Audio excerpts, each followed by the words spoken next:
Assalamualaikum warahmatullahi wabarakatuh. Selamat datang pada mata kuliah Kerekayasaan Sistem Informasi. Apa kabar rekan-rekan mahasiswa?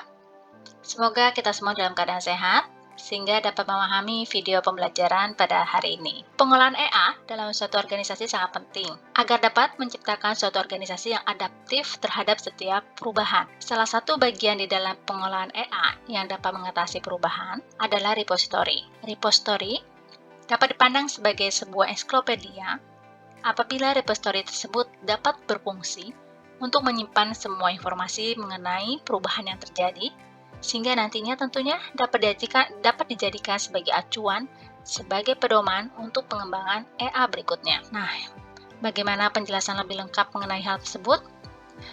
Mari simak video pembelajaran ensiklopedia di dalam pengolahan EA yang akan dibagi menjadi 2 episode. Change atau perubahan merupakan sesuatu yang tak dapat dihindarkan. Tentunya organisasi mengharapkan fitur baru atau yang dapat dimodifikasi untuk dapat menyatukan perubahan tersebut ke dalam sistem yang telah ada. Penerapan EA dilakukan oleh suatu organisasi agar organisasi tersebut dapat mengelola perubahan yang terjadi, sehingga tentunya akan tercapainya keselarasan antara strategi bisnis dan teknologi informasinya. Domain di dalam EA yang dapat mengatasi change adalah repository, yaitu suatu sistem informasi yang dapat digunakan untuk menyimpan dan mengakses informasi arsitektur dan tentunya memiliki hubungan antara elemen-elemen informasi. Ensiklopedia dapat dikatakan sebagai suatu tempat penyimpanan atau repository terkomputerisasi yang berfungsi untuk menyimpan semua informasi yang meliputi perencanaan, analisa, desain,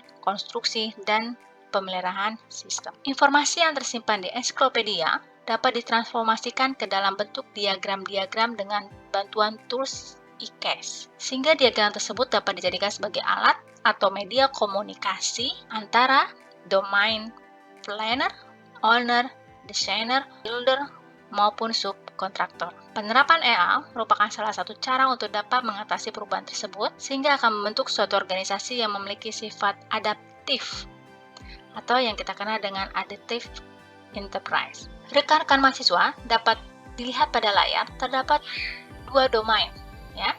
Ada domain owner arsitek dan domain capital investment council. Pada domain owner arsitek harus dapat menyajikan kasus untuk proyek dan mendefinisikan solusi bisnis dengan menggunakan informasi dari EA repository dan tentunya dari sumber-sumber yang lainnya.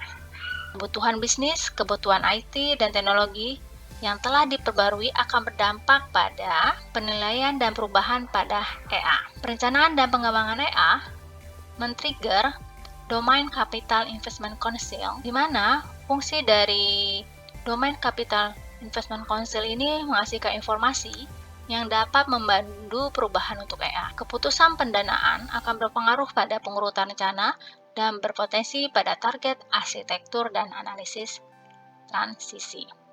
Ya, jadi di sini rekan-rekan mahasiswa dapat melihat bagaimana penggunaan EA repository terhadap 2 domain, yaitu owner arsitek dan domain capital investment council. Yang tentunya 2 domain ini sangat terkait erat dengan pengolahan EA, dan tentunya pengolahan EA ini akan menggunakan informasi dari EA repository, ya, dan tentunya pengolahan EA itu akan berdampak pada updatean EA, ya. Gambaran dari model data yang tersimpan dalam EA repository dapat rekan-rekan mahasiswa lihat pada layar.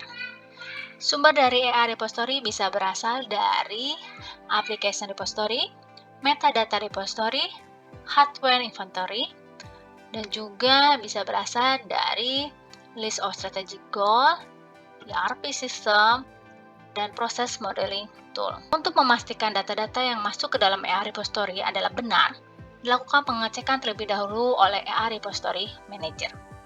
Nah, EA Repository Manager ini bertanggung jawab untuk semua isu teknis yang berhubungan dengan EA Repository. Hal ini termasuk administrasi user, perbaikan perangkat lunak, backup data, update model data, dan arsitektur ke dalam EA Repository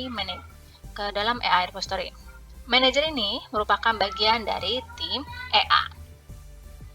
Oke, yang berikutnya, ensiklopedia menyimpan informasi-informasi tersebut dalam bentuk diagram. Di antaranya adalah perencanaan strategis bisnis yang tentunya terdiri dari peluang-peluang strategi, kemudian ada critical success factor, kemudian ada enterprise model. Ya. Kemudian ada analisis area bisnis yang tentunya terdiri dari model data atau model proses detail. Kemudian ada desain sistem yang terdiri data flow diagram, struktur program, desain layar, desain dialog, desain laporan, dan desain database. Kubus yang Anda lihat di layar ini menggambarkan suatu framework yang memiliki 5 tingkatan utama, yaitu goals dan inisiatif, di mana misi, goal strategi, dan strategi inisiatif ditetapkan. Kemudian ada produk service, ya, produk dan layanan, di mana terdapat finansial service dan pemasaran. Kemudian ada data dan informasi yang terdiri dari database, data interchange, data mart, dan knowledge warehouse. Kemudian ada sistem application, adalah tempat untuk semua sistem informasi, situs-situs web, dan aplikasi desktop. Kemudian yang terakhir ada jaringan dan infrastruktur, adalah tempat intranet dan extranet ataupun telekomunikasi. Nah, EA Management mempertimbangkan pandangan perusahaan saat ini, current arsitektur, dan juga pada masa depan, ya, future arsitektur, di mana langkah-langkah transisi dari yang saat ini, bagaimana mendapatkan atau mencapai pandangan pada masa depan pada small level enterprise. Jadi, arsitektur manajemen dan transisi plan itu bertanggung jawab untuk mengembangkan arsitektur yang sudah ada sehingga menjadi apa? Lapisan-lapisan yang terdapat pada arsitektur EA Framework ini. Yang pertama menjadi update strategi goal dan inisiatifnya, kemudian dapat mengimprove bisnis produk dan service-nya, kemudian dapat enhance data information flow, kemudian dapat integrated system and application, dan tentunya optimize network dan infra. Oke, untuk penjelasan tentang AI arsitektur repository ini akan kita lanjutkan di video pembelajaran berikutnya. Terima kasih. Wassalamualaikum warahmatullahi wabarakatuh.